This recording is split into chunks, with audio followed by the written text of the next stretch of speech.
Jason, buddy, pal, friend. Oh, all right. That's easy enough for me. I love those. Jason. Joel, Jake, how you doing? Hey, buddy. You feeling good though, Jason? Yeah, it's a nice day up here. So, how are you? Where are you all calling from, by the way? I know where Jacqueline is, but I don't know where you guys are. We're in Florida. Oh, all right. Mm-hmm. Like Tampa area, a little bit south of Tampa in a town called Sarasota. Okay, I know where Sarasota is. So is it getting springtime over there? I'm assuming so. Oh yeah. It's spring break crazy. It just ended. So like the beaches were flooded with people. It was just chaos. Very nice. But in a good way. And then where are you calling in from? I'm in Bellevue.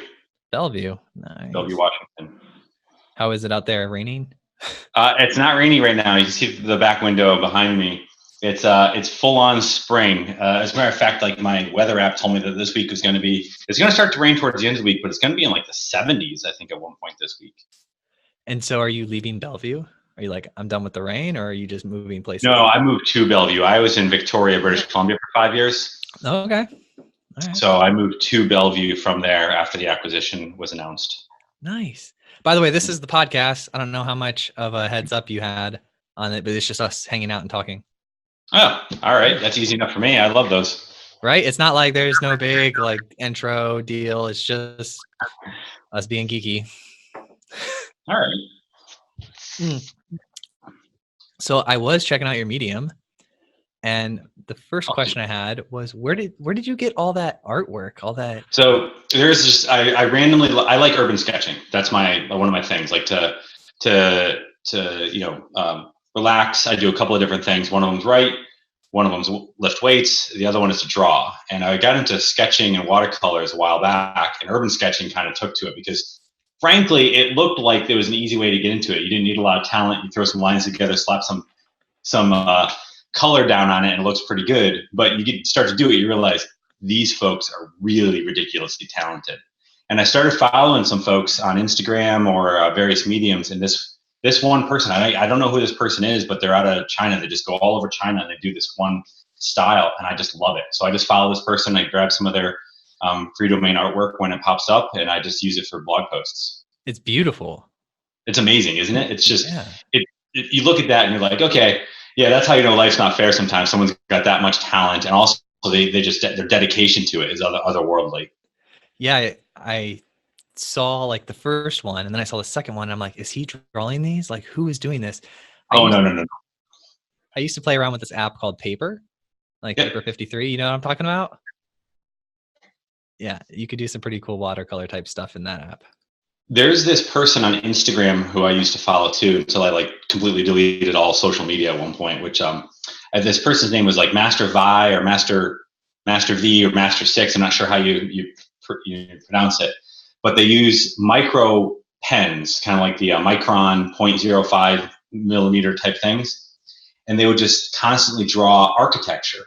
And what this person did was they just posted every single one that they did over a 5-year period. And you could see the progression going back on their Instagram from when they just started to what they had become. And if you just found them now, you think this person is just godly talented, but you see where they start from, you can see the progression. It's kind of fascinating.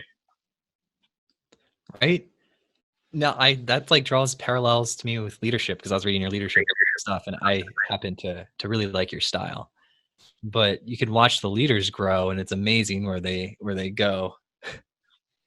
Well, if you do it every day too, as you're managing people or leading, I made this comment a while back at a recurring event that I had gone to for many years, which said that today I'm no different than I was 5 years ago. And then someone came up to me afterwards and said, no, you're very different than you were 5 years ago in a positive way. Like, we could definitely see the progression if someone's only seen you in snapshots over the course of like once a year or twice a year or something like that. But you don't feel it every day. It's kind of interesting how the way that works. Yeah, it's leveraging the compounding nature of time. It's like a super power to people who understand it. Which is also why just start socking money away when you're young too. That's right. I can't believe I'm in the 40s already. Like I look back, I'm like, 1999 was just the other day. I'm like, oh my God, some people were born in 99. I know.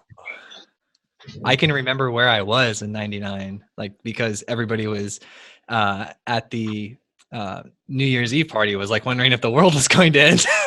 Yep. Yep.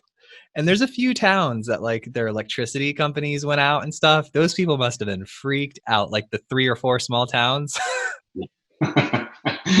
If there was an April Fool's Day joke to be played, it would have been right around that time. Right. So are you usually at home working from home, or is this just because of the move?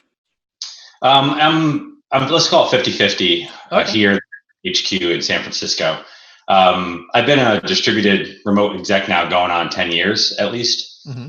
So GitHub is probably 60 plus, 65% plus distributed. Heroku was distributed. Canonical, the place before Heroku, was also distributed. So I've been doing this for quite some time. Wait, so Canonical was what Heroku was before it was Heroku? Canonical are the people who make Ubuntu Linux. Oh, okay. I was at Canonical for 4.5 or 5 years, Heroku for 3.5 or so years, and then GitHub. Oh, okay. And all three of the places are distributed. Canonical is 100% remote. Heroku was probably about the 65% remote, 70 or so in engineering. And then GitHub, same percentages as Heroku, 65% for the company, 70 plus in engineering. And they just got, how long ago did they get acquired by Salesforce? Heroku? Yeah. 2012. So it's been a little while, actually. I think it was 2012 that they got acquired. I joined them in 2014. You know what's funny is I've been on Heroku for a long time. But I didn't even realize they got acquired for quite a while. Like it was several years before I noticed. I don't know if that was intentional or unintentional, but intentional. A lot of the branding stayed the same for quite some time.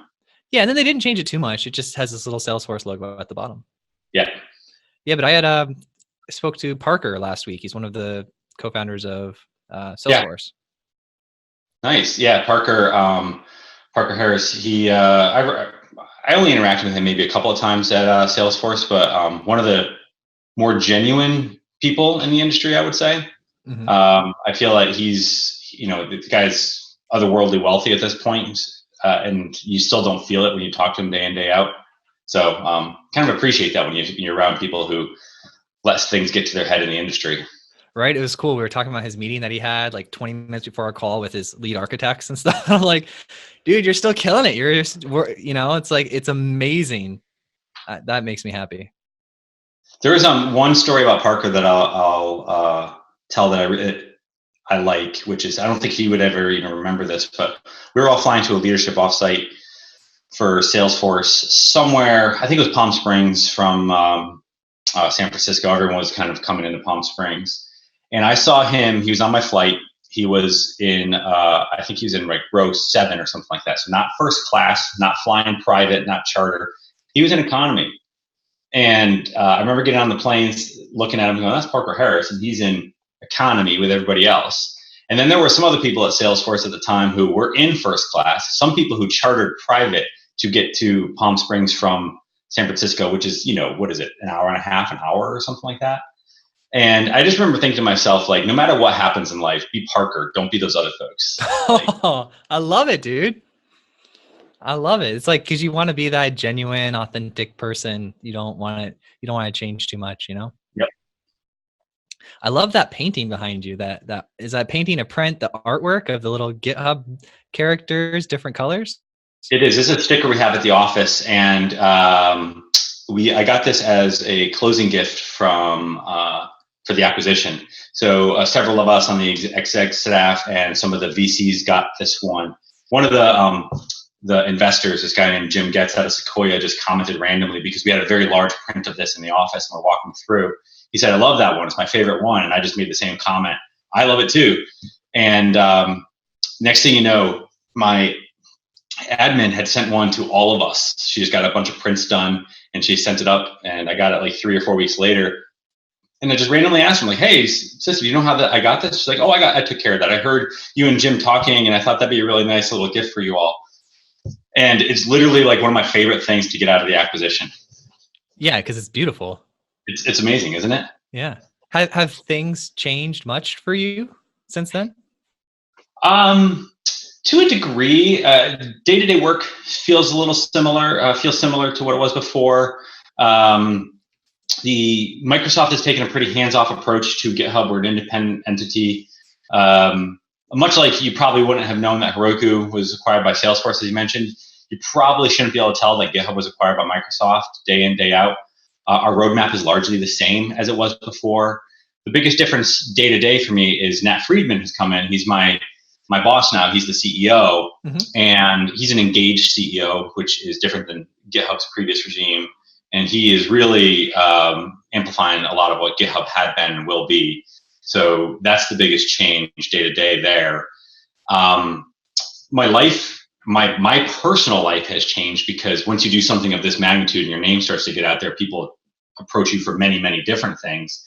So again, kind of like B. Parker, I've got to keep remembering that all this stuff is, whatever fame or flattery you get is all ephemeral no matter what. And you have to kind of remember where you grew up or who you are and what you want to be, and kind of like let the noise wash away.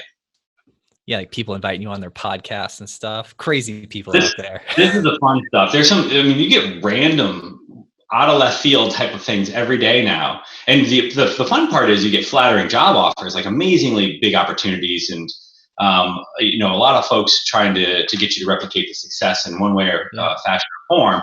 But then you got people trying to come at you for money, or you invest this way, or other things. And then you just have like random requests that popping out of the woodwork from either old acquaintances, old friends, or even some old family stuff. And it's interesting. It's like you won the lottery. It really feels that way. And I'm like, I don't think y'all understand how acquisitions really work. So like Jason, buddy, pal, friend. Yeah. One of my favorite ones. I want you to come work for our company. It's going to be great. You'll do pure equity, right? And you're going to make millions of dollars. We're going to do awesome things. I love that. It's basically writing or drawing for publicity. You're like, cool, no thanks. So you go to GitHub, and then that's like 2017, right? When you get there? May 31st, 2017 is when I joined. So when you joined, they were already, that's like right before the acquisition started. If an acquisition closed like recently, then they usually don't happen fast. So did you come like right into it? So there's only so much I can talk about. We cannot talk about this, by the way. There's, I can say this, is that everyone in the industry probably knew what GitHub should be, what it could be. Very few people were able to come into GitHub and try to move it to what it could do, though. My job was pretty simple. I joined when it was about a $2 billion valuation. Mine was to get it ready to be acquired or IPO. Either one of those options had to be on the table. And organize it, drive it, give it a mission and vision that sounded palatable to suitors or the market. And once you show that you can be acquired and you have a palatable vision out there, and there's a degree of FOMO that you've created, things happen fast. Yeah. So we announced the acquisition on my 1-year anniversary to the public. We announced it on my 1-year anniversary, and I would say that end to end from interest to announce was less than 6 months, and then a total of like 9 months to close the deal. So it did happen fast. Yeah, that is actually really fast. That's cool though. So I guess where my root of my question was like when you got in, you were like instantly working in that, because if you're a senior executive at a company being acquired, so it's like you don't have an opportunity like to not be a part of that, right? Like, so I just was curious if you. Yeah, I would say that the time I joined in May 31st, I would say that I was able to get Microsoft, Google, and others on the line probably closer to October, November. That's when all the conversations probably happened as early as they probably did. Oh, that's very cool. So just out of, for you and me, right, and the audience, people often will ask us questions like, can you give us some advice on M&A, or can you talk to people who've done that? And it doesn't have to be, we're not going to do like specific stuff with like GitHub or anything like that. Just in general, like, things to look for, what would make, I'll give you a hypothetical. If I have a company like, and I was looking to get acquired, what would make me valuable?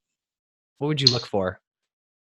Oh, I mean, very, very general question, and it's obviously going to lead to a whole bunch of it depends answers.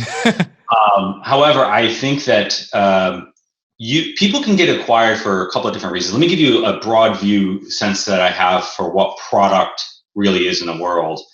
I think I stole this. I know I stole this from someone, and I think it was Jeffrey Moore who I stole this from, which was a product comes in 3 different flavors. You can say you're neutralizing competition, you're optimizing what you have in the market, or you're kind of innovating.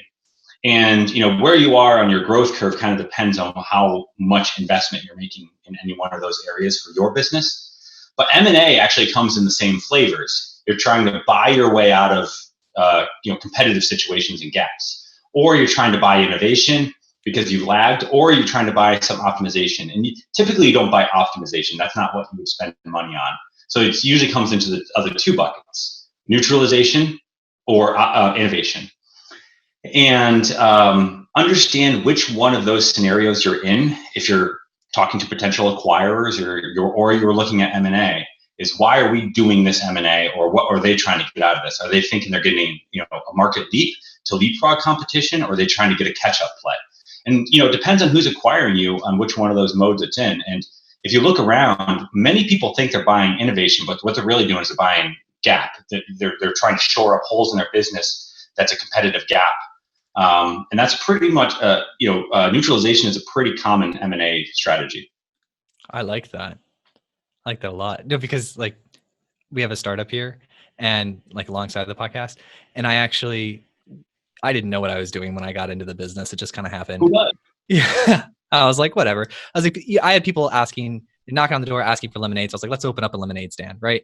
And then I realized, oh my God, this is like an $18 billion market. There's like this whole thing. And then I started, it grew, it did whatever. And then I decided to raise capital to grow it even farther, because I was like, it's growing. Look at that. That's pretty great. And then people were asking me questions like, what's your exit strategy, right? And so I had to do some market research. And then I started learning that you've got like all these older companies, and what will happen is some new technology will come out, and then like another, and then a competitor to that new technology will come out, and they're playing in like the $15-30 million range. And then a third one comes out, and then they're like, oh my gosh, they're going to steal our market share. So then big guy number 1 buys this one, big guy. And then what happens is you get this tension in the market where there's a supply and demand issue. There's only so many new, innovative, competitive companies, and the big people are buying them up fast. And so when I was researching my industry, I saw that was actually happening. I was like, this is perfect timing, because in like 2 years, there's like 8 or 9 of these guys that need to stay relevant. The 2 biggest leaders have already made acquisitions for the company that I am, like that style of business, and there's no one else. So it's going to be like me with like 8 bidders. And I was like, that's at least right now. And so I was like, that's actually pretty cool. And that's my first entry into like M&A stuff. Well, I think that you kind of nailed it on the head. It's like you see this happen. What happens? I mean, all of us are humans. We're all kind of driven by the same type of dynamics at play. And I think if you just understand the human dynamic at play is wins and losses, fear of missing out, competitive situations, and all those other things really do come into play. And one company buys another company. Next thing you know, 3 competitors are saying, "What just happened?" And they're trying to react, and they're reacting quicker. And obviously, the faster you make decisions with less information, the worse that decision might be too. And all of a sudden, this froth happens in the market. It's a weird frenzy that can actually happen when a competitive situation emerges. Yeah, and it ends up awesome sometimes for for parties involved. So let's change the topic a little bit. I'm curious, because you are remote some of the time. I'm curious to how you grow and develop like your next generation of leaders, like technology leaders. Like I saw you write a lot, and you're very smart about culture and leadership. But how do you do that on like a tactical level?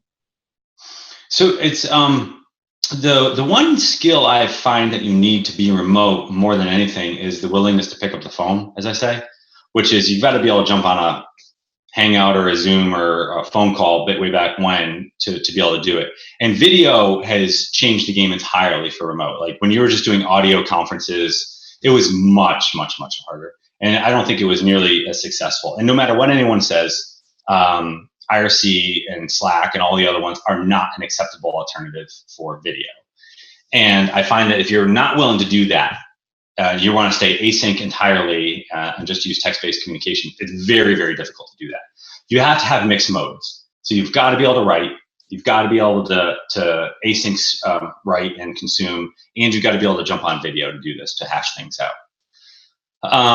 If you're able to do that, I find that all of them kind of wrapped together allow you to have a pretty good experience. Every once in a while, I think you should get together in person, but I don't think it's necessary to be doing that every week or even every month. And your mileage may vary, but your willingness to get on a video call like this is key to doing it. So you mainly like coach your leaders through like one-on-ones when you're on video and communicating like that? One-on-ones. We do Slacks back and forth just to do check-ins. And the first time you ever sense any sort of miscommunication on even a back and forth of a text-based communication, you're like, got to jump on the phone. Let's go right now. Let's jump on the video hangout, because it's the most important thing is to clear up small issues before they become big ones, and then also talk through scenarios. And if you're going to do the scenario stuff, talk through them live, because nuance is very difficult in text. Talk through them when you can see the other person. Ask my wife. Right? Nuance is very difficult in text. So you don't get to where you are without being able to understand this concept of stepping outside of your comfort zone, right? And so if we've got some, a lot of our audience, first-time team leaders, all the way up to leaders of leaders, and then some CTO, but a whole lot of first-time tech leaders. What sort of advice would you, give or share, or a story you would share about stepping outside of your comfort zone? Oh, wow. I could go on for days in a kind of meandering, probably no real point at the end of it type of thing on this one. And I do like to talk about this stuff. Maybe if I flipped it around and say, sorry, what was that? One good story, one good, stepping outside your comfort zone story that yields a positive result. Oh, well, I would say for me, like obviously the acquisitions one, it's not very often that you try to talk about stuff like that, stepping out of my comfort zone, but obviously the payout was huge. I would say the first time I really jumped into management is kind of one of the first ones. I'm what you might call a reluctant leader. If I look back in my career, I jumped into management really, really young. I went back to IC, jumped again, went back, jumped, went back, kept doing it over and over again. And finally, there was a point in time when I just kind of like burned the boats on engineering leadership and just went all in on it. And I remember the time I did it was because I was so incredibly frustrated with what was going on around me. And it was one of those moments where I loved the company, I love what we were doing, but everything was a mess. And it felt, and like generally speaking, most things are on fire, or there's some degree of emberness that is happening, smoldering, if you will, that is happening at all times. But this one felt particularly on fire. And I stepped up and I said, I wanted to go help. How can I help? And I went and I had a very uncomfortable conversation. This is the stepping out of the comfort zone part. I was young and I had a very uncomfortable conversation with the CTO at the time. And you could see that this person almost had this sense of relief, because this person was like, God, I know everything's on fire and I have no idea what to do. What can we do? And you could see that there was like this guard let down moment where I was like, I don't know. You don't know either. So let's just talk about some of the things and prioritize top 5 that we should go after. And that was my first real jump into management professionally, without just kind of like dabbling at it, which led to executive management, 6-8 months later, and then the rest is history. Nice. So I like that, because what you're describing is you saw an issue and you looked around and you're like, hey, nothing's happening. And then you stepped up outside of your comfort zone and you made some changes and figured out how to solve the problem. Well, in that one in particular, the uncomfortable conversation with the superior was the really step outside your comfort zone one. But there's a way in which you can do those. I like to say that every conversation is a chance for net improvement or decline in a relationship. And there's a way to have a difficult conversation with someone where you become closer and stronger formed bonds outside of it, even if it's like, you're not going to work at this company anymore. Or you can have that same conversation and next thing you know, you've got a villain for life that's coming after you. And the skill is finding out how to have those conversations. And most people don't know how to have those conversations. And I think it's an actual skill to develop difficult conversations. Is there like a book for that, or? Well, there's a book called Crucial Conversations, which is a good one to read up on. There's also, candidly, my son is autistic. I have 3 children, and my oldest is autistic, and my second has many learning disabilities. And I've read a lot about a concept called social thinking, but also how to express yourself for kids on the spectrum and how they communicate. And for some reason, for me, when I was reading a lot about communication patterns in autistic children, as well as social thinking theory, I was able to figure out that there is modes of communication that most of us don't employ, and we take shortcuts through most of our conversations. And if we don't take some of the harder portions of the conversations and develop those skills, we're actually doing all of ourselves a disservice. And we're trying to trade on social norms, if you will. And that only applies usually to very specific geolocales or maybe a nation or two. But I've lived all over the world, and there's many people in this country who don't or work with who are not born in your state or your county or your country, and the social norms are not the same. So sometimes you actually have to have a deeper ability and sophistication in communication than you normally would, and one normally would. So yeah, I think you have to develop that. So you've lived in about 3 different countries? Yeah. United States, Australia, and Canada, and then back to the US. And then I've worked with people from all over the world, obviously. Oh, nice. Did you just do that because you were remote and you could, or were there offices there and you? So life happens sometimes. All the time. We were young. My wife and I, we had 1 kid at the time. Something happened in our life, and we said, "Hey, we want to make a change. Let's move to Australia." Yeah. So she looked for a job. She figured out what she could do there. I ended up at Canonical. It was either going to be a remote company or nothing for me. I was running engineering for a startup, but we were kind of blowing up the situation. And if I could find something remote and able to do it, I would. If I couldn't, then we were still going to do that. And so that's how we ended up over in Australia. Stayed there for a couple of years, almost 3. Then we found out about our son being autistic, and we were like, hey, we got to get back to North America, but let's look up and down the West Coast for the best possible situation for us. Found Victoria, fell in love, went to go do that for 5 years, and then, again, life happens, and here we are in the United States after the acquisition was done. I love it. And you guys are happy where you're at? Yeah, we're pretty happy. The kids love it. My wife likes being back in the States.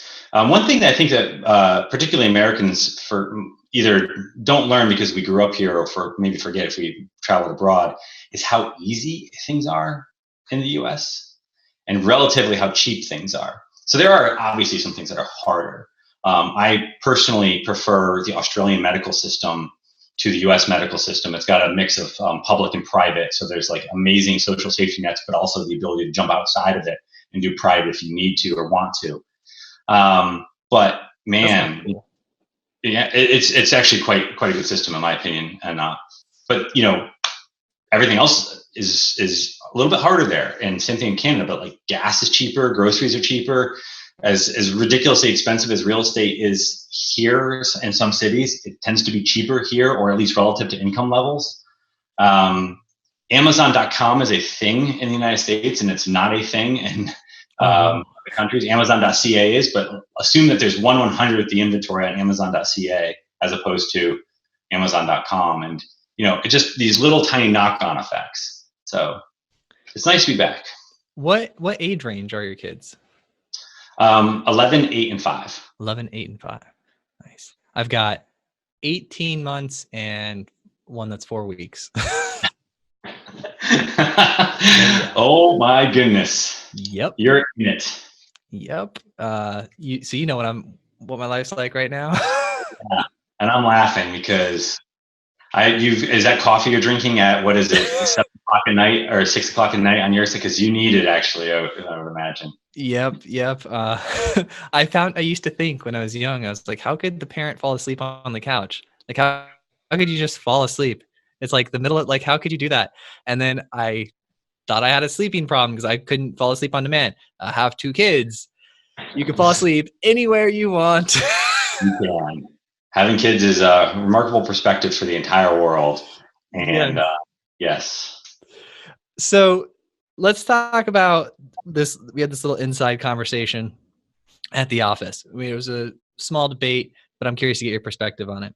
We were discussing personal development, like professional development, like improving yourself, and whether that's the responsibility of the individual or the company to improve the individual. So I find that this is actually quite an interesting conversation because I think it goes to mindset all around the individual as well as the corporate body. So here's what I say. Assume that no one is going to be responsible for you the way that you can be responsible for you. And assume that you have to take your responsibility into your hand. However, look for places that care for you the way that you would want to be cared for. And if I look at it that way, my job as an executive leader is to try to provide opportunities or things, growth opportunities or forums in which people can do those things. But I'm also looking for people who are going to own it themselves, because one, that shows a drive on their own and a more assertive attitude or approach to their own care and cultivation. If that's how they're going to care for themselves, I likely transfers to other aspects of the job as well. And there's a statement I live by, and the longer I've been getting into my career, I like to look for people this way. You try, I forget who said this one, but it said, you try to find people you need to rein in, not people you need to motivate. Ooh, yeah. And, I think my job is actually to motivate and inspire. But if that's my job. But although if I'm looking for a trait in a person, I should be looking for a person who I don't need to do that for as much as you might think you need to. And if you combine those two things, magic can happen, because you find, leadership that might care, but you also have people who are really, self-driven. There's a lot of stuff that you can conquer in that approach. Yeah, it's like, so to answer that question more directly, I think it's both parties. If I were to lean, it's going to be probably, I'd say the individual should absolutely do it, because there's very few people in life will care about them the way they care about themselves. Yeah, I loved your explanation. That's, first of all, that was my side of it, because individual ownership's like everything. And the logic behind that for me is that if it's your fault, then you have the capacity to do something about it. But if it's outside of your control, you put yourself in a lost situation. Like, you can't do anything about it because it's outside of your control. And so that's one of the there's very few things in life that you can control anyway, right? Right. So like most of life is like a random number generator, it feels like. However, you can take control over at least your education, not your experiences even, because you might not get opportunities provided to you even if you apply for them, but you can learn and you could read and you could research. You can at least take control of information that flows into you and how you reflect on it. Yes. Yeah, and you can that's the beautiful thing about humans. Like, a horse is a horse. Like, it can do horse things. Like, we can study, we can learn art, we can learn to draw those great drawings that you were talking about earlier. We can do anything that we want, with our brains, if we put the time into it and execute like the discipline to do so. Another way to say this, some people ask me all the time about maybe a mentor or things like that in my life, getting to this point. And I have had only one person at one point in my career who I think even cared for me as a species called human, let alone as an individual person. And I had very short period of time with that person. It was less than 2 years, and I enjoyed every minute with it, particularly as time has gone on. But in a 20+ year career, I've never had it except for that one opportunity. So if people are asking me how to find a mentor or any of those things, I say it's quite hard, actually, because it's very difficult in our industry that people assume that someone else is going to provide them with opportunities. And I did that early on. I assumed the good work that I did was going to showcase, or everyone else is going to just look at all the work and just throw opportunity my way. It doesn't work that way typically. And it's unfortunate it doesn't work that way, but it doesn't. And the reality of the situation is, whether you use the word should or shouldn't, like I shouldn't have to do that, or it should work that way. Should is a useless word. You have to actually figure out what the reality of the situation is and how to navigate and get through it. Now, if you're in a position to change the entire narrative of the industry or the situation or whatever, that's different. Most people are not that, including myself. I don't control my own career at Microsoft. Things have to fall my own way. People have to take a liking to me. There has to be the right political environment for me to achieve success past my current gig. I don't control that. I'll control the small few things I can, and everything else is going to be luck. Yeah. But that's the beauty of it, because there are things you can control. So I'm going to take ownership over those, and I'm going to control them. Yeah, I like it. It's almost amorphous. Like you can sort of control certain objects in the environment, but you can't guarantee the exact outcome, but you can put everything in the right area and do what you can do, and then have a healthy environment. And you're confident that if you have that healthy environment, a positive result will yield. Well, there's this comic I love about climate change. Okay. Which is there's these two folks at a conference room full of it looks like other scientists, and they're speaking to each other, and they're talking about all these different initiatives that need to do to combat climate change. And it said, hey, what if we do all this stuff and we make the world a better place for nothing? And I think of that when I think about some of these things, because if you and I are working at the same place, and and the inputs are generally the same, we're taking control of our careers the same way, and our learnings, and we're progressing. The outcomes are not guaranteed to be the same. You and I might have different outcomes. You might end up as a CTO of the place, and I might end up on a project that never had success for whatever reason. But that doesn't mean that it was worthless effort on either of our parts, because you have to play it out over the time horizon of careers as well. And even if the outcome was not the same, it's not fair, generally isn't fair, but there's also going to be a moment in time where we are better than we were before. And that to me is like the broader goal. Yeah. And while you're saying that, it's reminding me, that whole money one, if you'd rather have a penny and double it, or you'd rather have just a few. Well, if you look at the math of that, and this was an interesting one for me because I did it the other day, you don't actually get the payoff greater until like the last 2 days. Like it's always a better option to take the money up front until those like very last moments. Yeah. And so like that's, for me, that's when I see that, my perspective is that's motivating. Like I'm going to keep improving and keep doing that step. Even like what you said, some might end up as a CTO, some might end up as a failed project. I'll say there's some gold in that failure of that project. And now let me go at it again. And eventually over my career, it'll compound and I'll just get better at identifying opportunity, better at adjusting the environment and improving myself. And I've yet to meet a person or read a book of someone that's tried really, really hard for a really long time and not have had a lot of success. Well, it's this classic, I think we all see them, which is, when do people have success in their life? And obviously some people have immense success really early on and they're a one-hit wonder and never have another success after that. But they can have huge monetary wins and they never have to worry about that again. And then you have others who achieve what you might think of as their life's work in their 40s, 50s, 60s, and 70s. And, it's staggering for people in their 20s to think like, you look around Silicon Valley and San Francisco and, Lyft IPO yesterday and a bunch of other things that'll be happening. And, you have some mid to late 20s people thinking, oh my God, I'm like failing at my career because I'm not X, Y, or Z because of who else is around there. And it's a skewed perspective. Sometimes the situation dictates the outcome. You just have to prepare, find the opportunities, be prepared for when you're in that situation, take advantage of that point. Yeah, that's a good point, because I had this transition in my life about, 5 or 7 years ago, when I had some early success with my building applications. I made some really good money really early on. And then I didn't have that much success. And then I had a little bit, and then I did like all right. And then but I didn't want to just do all right. Like I had early success, so I didn't want to just do all right. And then I started thinking a lot and reading and, finding experts and things like that have gone really far in their lives. And inevitably they're always writing about it when they're like in their 60s, right? But I decided to make a mental change from investing in the exception-based investment, which is I'm going to build the next $100 million app, right? And I'm going to kill myself and I'm going to compromise my health and I'm going to do everything and write as much code as I possibly can. And I know if I do it, like I've got a shot at huge, huge money and being a household name. And then I realized, look, all these people say it took forever and you have to play this incredibly long game. So now instead of, binging all night on coding and ignoring my health, I'm going to eat right, work out, invest in myself, figure out this professional development, learn how to communicate better, understand the business world better. And I'm going to play a 20-year game, because that's what all the successful people do. And if you're doing the 80-20 thing, I'm investing. This is our life here, man. Jason, this is our entire lives. You get like one shot at a lifelong thing. And so I'm like, if I'm going to make this one investment, I'm not going to do exception-based thinking. That's playing the lottery. Instead, what I'm going to do is I'm going to play the rule. and I'm going to invest and do the hard work over extremely long periods of time and know that if I fail on the rule, I will be proud of myself.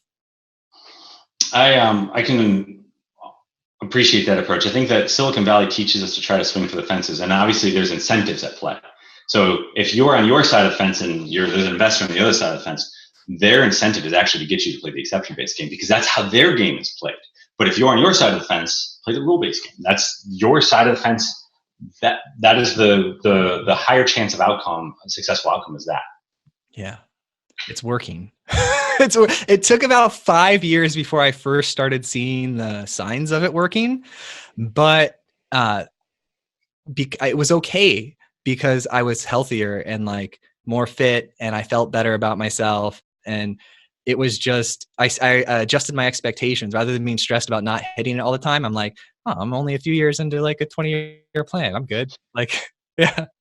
So, the longer term. I like I think the longer term plan is a healthier one.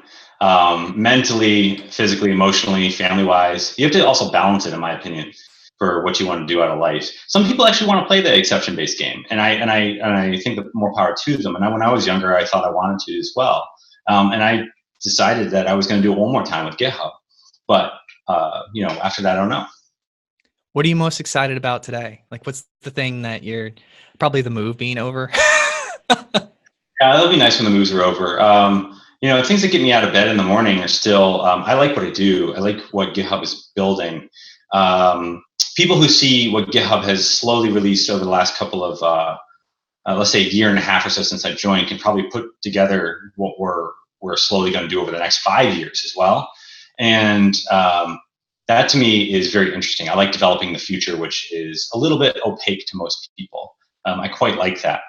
And I'm pretty excited about being able to do that and continue to be able to do that. I consider it a privilege.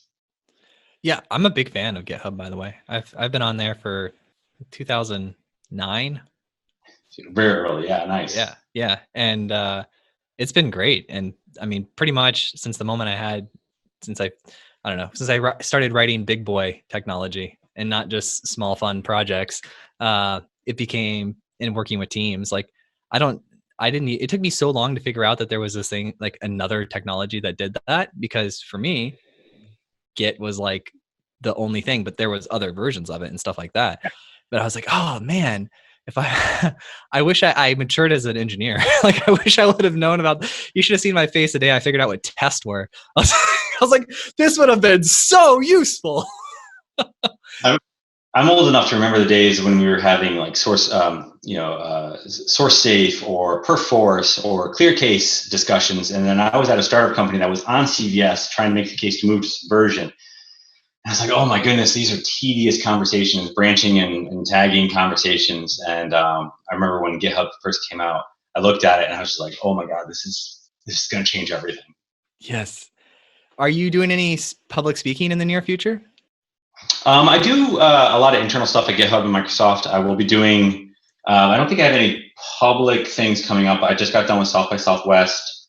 I have a CTO summit in New York, I think in June. That's Peter Bell, right? I'm not sure if it's that one or if it's a different one. There's two of them that are going on at the same time. Are there really? Yeah. Oh, nice. Let me know about like who organizes. Do you know who organizes the other one?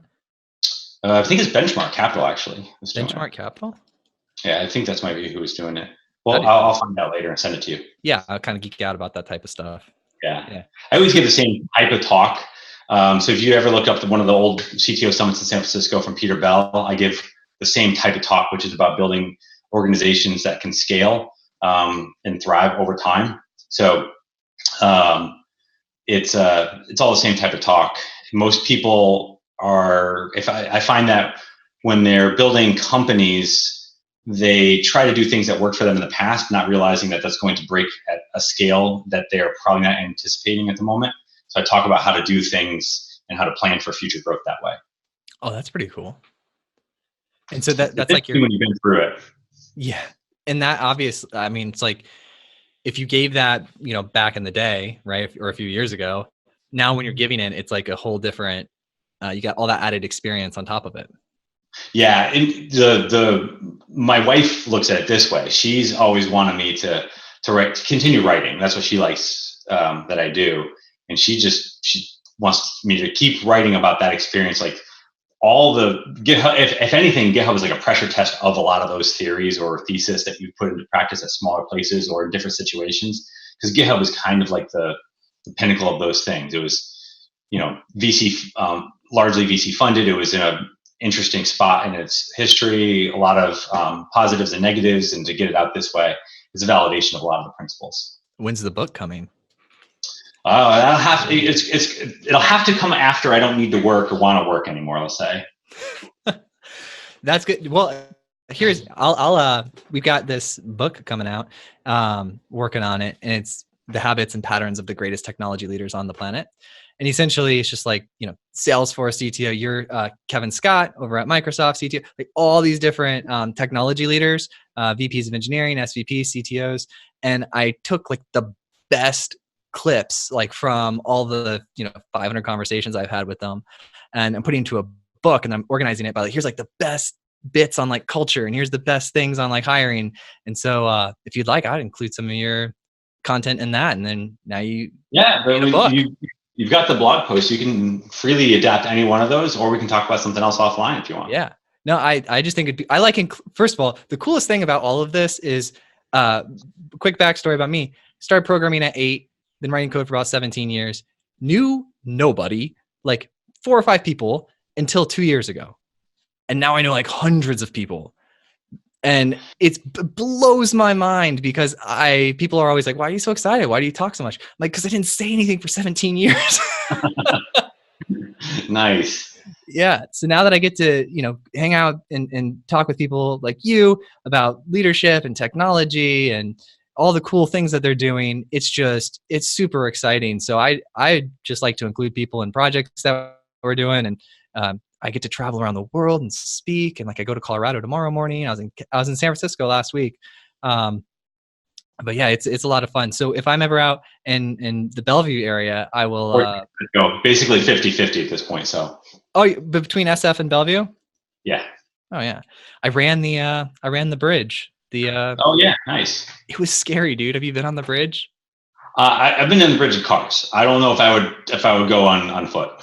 You want to talk about, like, I had the best Tony Robbins thing in my head. I was like, you do not look over that edge. Where you look is where you will go. I was like writing a leadership talk in my head, because it is scary. The rail is like, waist high, and there's people on their bikes coming, and there's cars over here, and then you hear the water, and then all you can. The wind can whip up a little bit too. Oh, dude! I remember I was standing. I don't remember where this was, but I was standing on a way up in a building, and it had one of those plexiglass or glass-based floors where you can look down below you, and it was just the street. And I'm just thinking, nope, that's not for me. So you all have fun with that. I'm just going to be over here hanging out by myself. I'm glad there's a personal growth wall there, because that wall is going to keep me alive. Yeah, I don't need. That's not for me. You're all good. I know what I'm about. Awesome, Jason. This has been fantastic, man. I'm so glad that we got a chance to hang out and talk. Well, thanks, Joel. This has been fun. All right, talk soon, Jason. All right, see y'all. See ya. Thanks for watching this interview. I hope it brought you a ton of value. If you liked it, give us a thumbs up. Don't forget to subscribe and leave your thoughts in the comments below. Tune in to the Modern CTO channel weekly for more amazing videos just like this one.